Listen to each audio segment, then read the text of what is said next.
Hello again, day 2.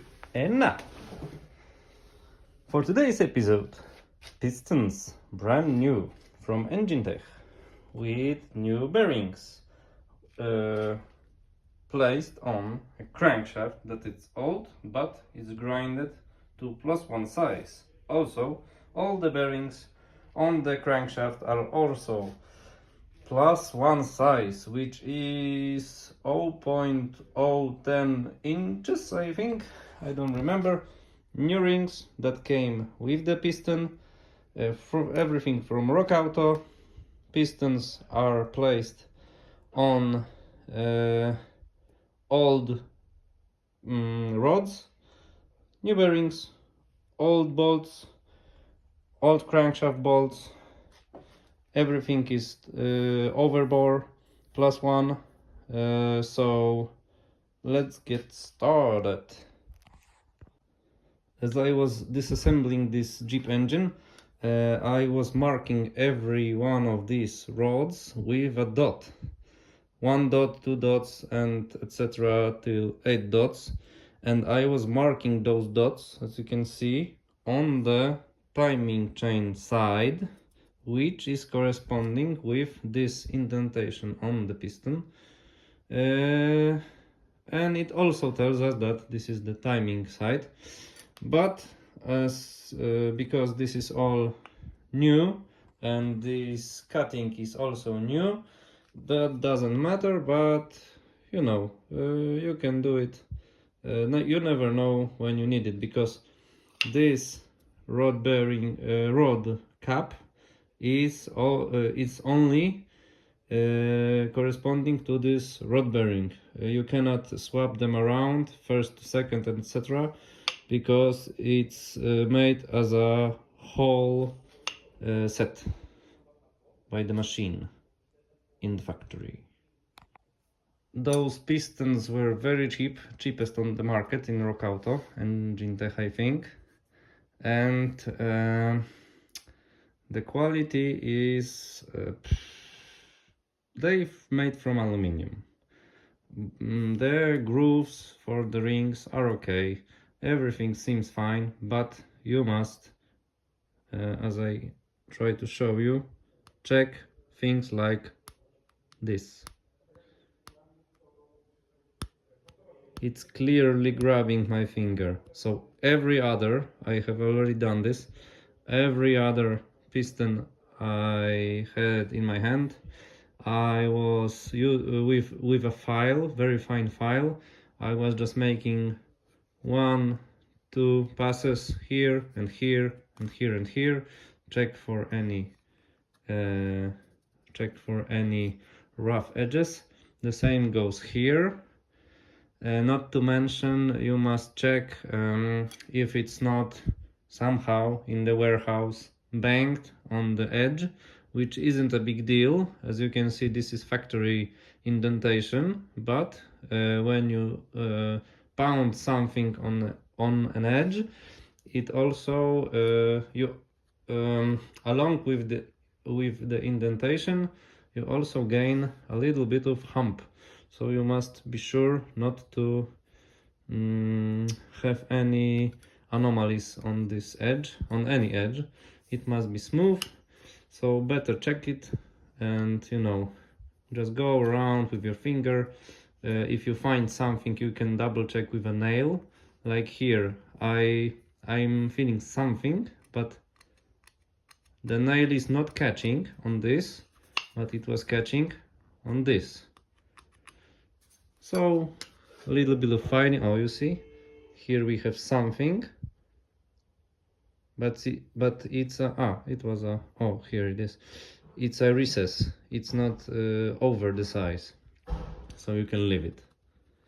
And we have the pistons ready and assembled.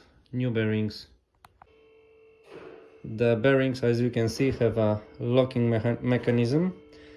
The cap is designed that way that it has locking mechanism on right side, and the rod have it on the left side or on the right side when it's upside down. So it's like overlapping each other, and thus always the bearing will always flush itself when you squeeze the cap. As you can see here, this is the Jeep this Jeep engine bearing. It's probably stock from factory. There is a Chrysler mark on it somewhere. And this is the top bearing, the top part, because when the engine is working, the main force is going through to the crankshaft. So it's the maximum wear on this side. And this is the locking mechanism. And this is the opposite locking mechanism, and they go like this, opposite to there is in the rod there is a cut, and this goes into the cut, but on the top side there is no cut, so automatically the side without the cut is pushing. If you don't place the bearing evenly, the uncut side will push the locking mechanism until it's flush. So you don't have to worry about this. Also, left and right is determined by the cut for the locking mechanism. When you install those, you just make sure those are clean, no oil is needed on the top side. And this is it. So now when you have assembled the rod bearing, you can assemble 3 rings, 1, 2 and 3. The third one is oil ring made out of 3 elements. You have the wavy part, and according to the instruction provided by the engine tech, you have to first you have to place the wavy part, because it's constructed that way that those 2 little rings are covering it, and the ends of the wavy part needs to be pointed up. You can see here those are on the middle, in the middle. This is the connection, and then when you place the other 2 rings, those have to be placed like this, on the left and on the right. And then when you have those 3 elements together, you will have to make a Mercedes logo. So 12 o'clock, 4 o'clock and 8 o'clock. And in that, it doesn't really matter which ring is in which place. And that assembled, the piston assembled like that goes into the hole. And one more thing, the first ring, because those rings, the second one has a dot here, or it can have a top word, meaning that this is the top side of the ring, and you must pay attention to that. But the first ring doesn't have any markings, and according to the instruction, it doesn't matter how you put it in the groove. You can see here either top is written or the dot, or there is nothing. So now we're gonna put it inside. First I will be wiping the cylinders with clean cloth, and then adding oil. I will be using the special tool from AliExpress to compress those rings, and then when they compressed, everything is going right until the edge of the block, where on the edge the special tool will be left over the block, and the piston will be going further down, because this tool have I don't know if you can see it, those little dents here, and those dents are designed just for the purpose of making it not circular on the edge. It will be standing on those little legs and not going down. Also one very important thing, those rings came in package separate from the piston, and this is because you must take each ring, place it in the cylinder, use the piston to evenly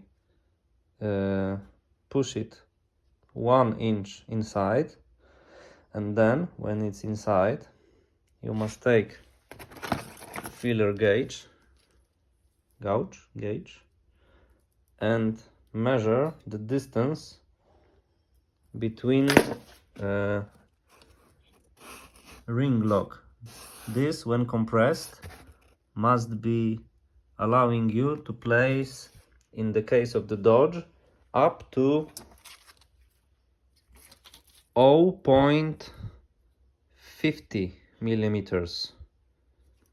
I found that information, that this is 0.016 of an inch till 0.020 of an inch, and this is equivalent of around 0.50 millimeters.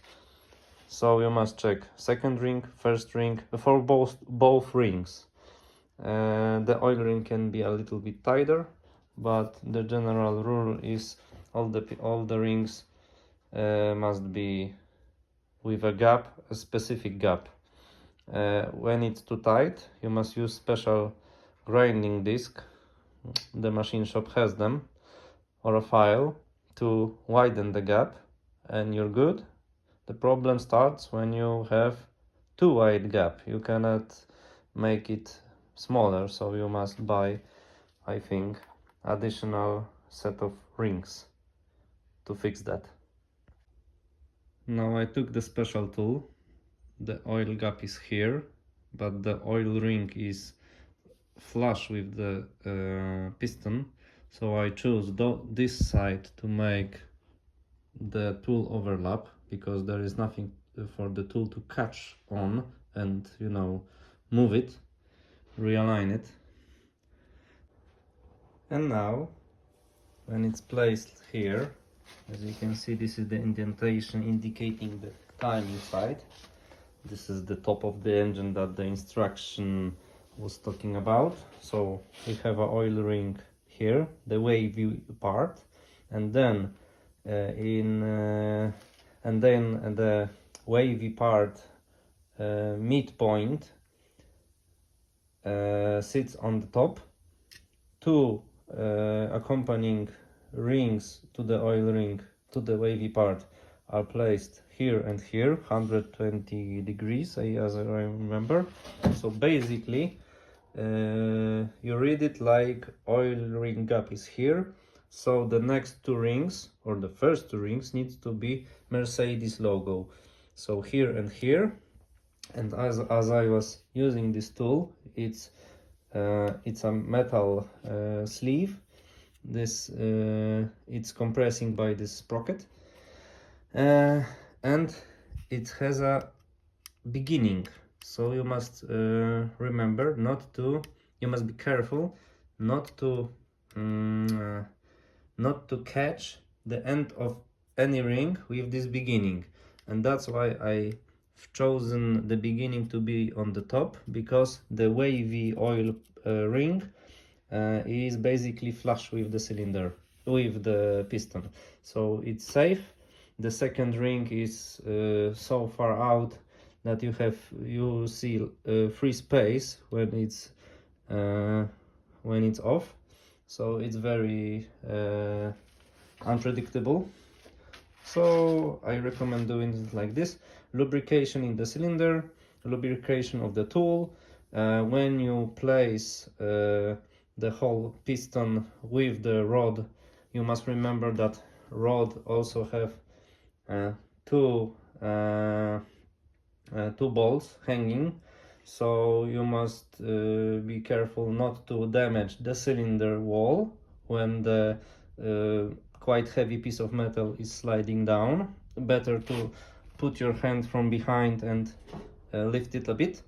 And then you must also remember not to hit the crankshaft with the bolts. As you can see, I'm not yet in place, but soon will be.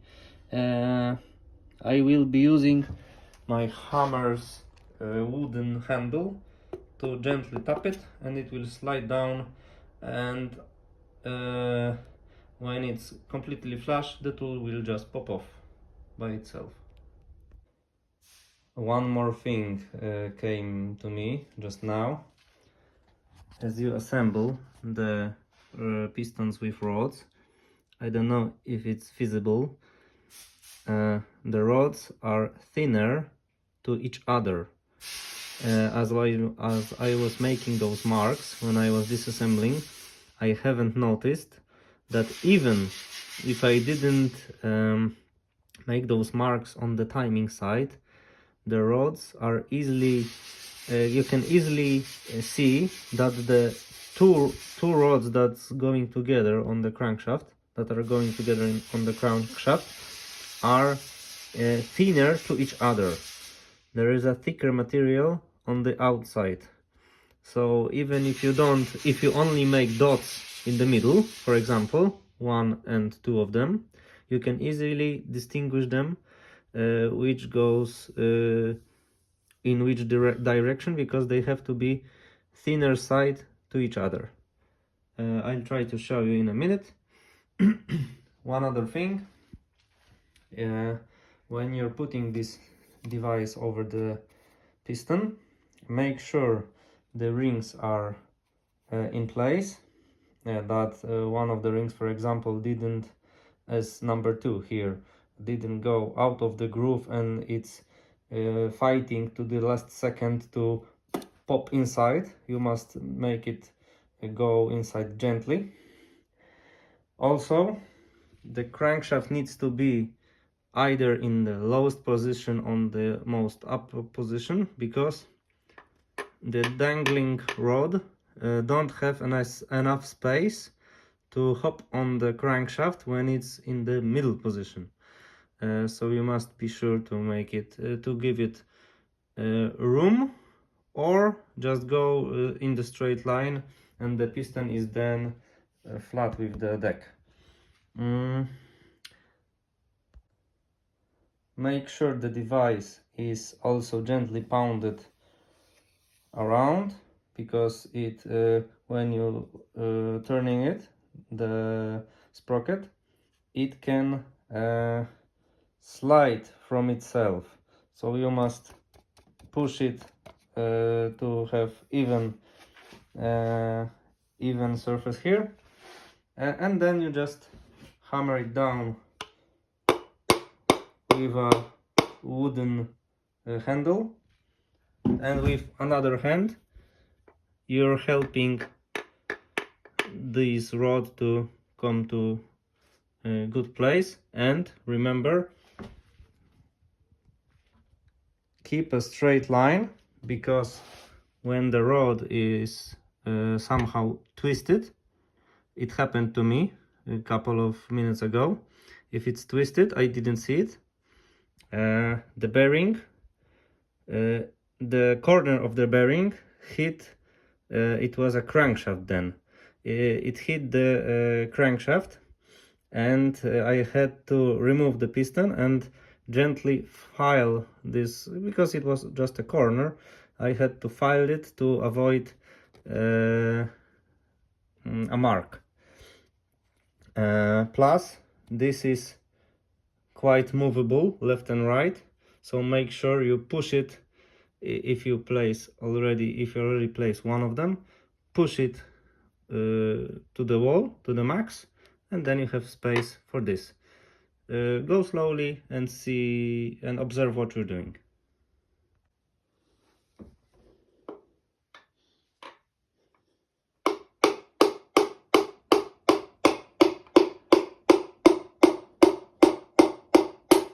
Click first oil ring helper. The second click. Sorry, it wasn't oil helper ring, it was already first ring. Excuse me, I started recording after I started pounding. You see, it's going down, but it's not. You can move it. You have to keep in mind it is quite movable, plus it's twistable. So be gentle and observe what is happening.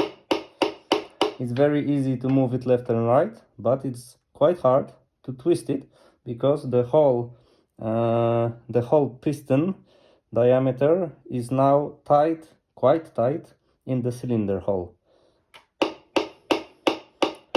So you can correct it, but it will be harder.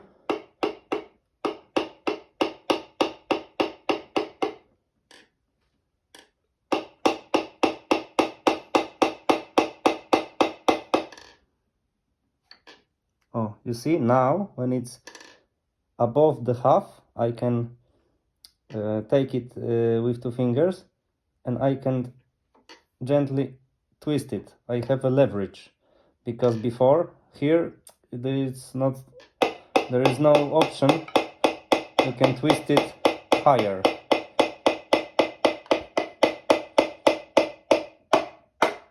And it's bottomed out.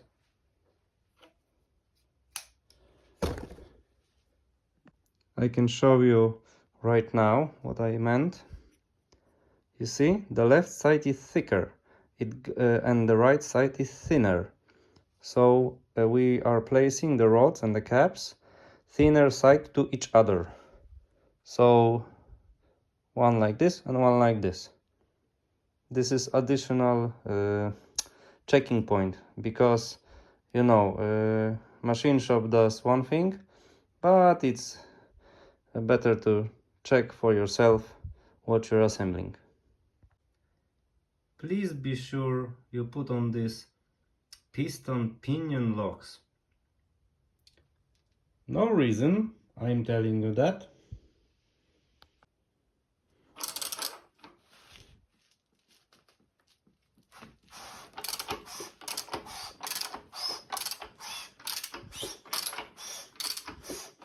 Lovely 4-cylinder Chrysler engine.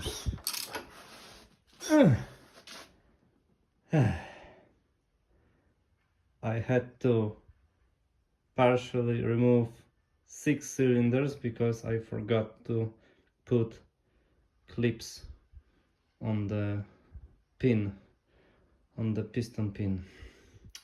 So keep that in mind. That's why there is a groove in the piston. So see you tomorrow.